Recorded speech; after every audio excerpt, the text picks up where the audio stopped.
Alright y'all, it's done, and I've got a buyer on his way to get the money, and he's gonna come back and pick it up. So here's the finished product of the truck. I didn't do any of the body work, but it cleaned up really nice. We got new tires all the way around.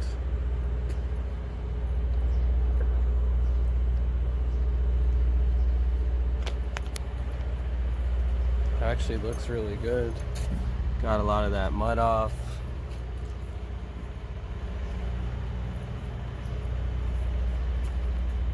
So it looks actually a lot better than it did before. That's the other tire. I had added this LED. Wonder if I can get this to light up.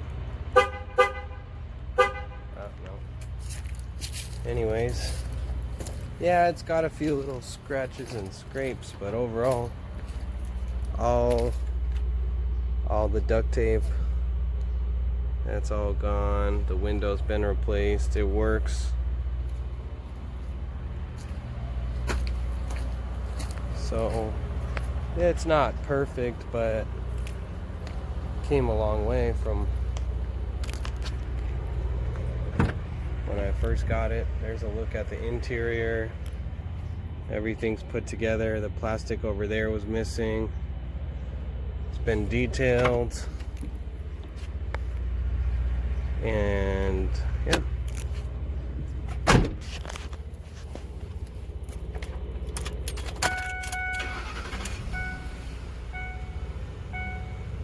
It's a far cry from how it was when it wouldn't even go into gear. So, all the dash is put together now, the trim pieces and everything. This is fixed up here. It's a really nice truck now all the way around, so that's what we do over here, baby. Superior Mint Cars. We make miracles happen.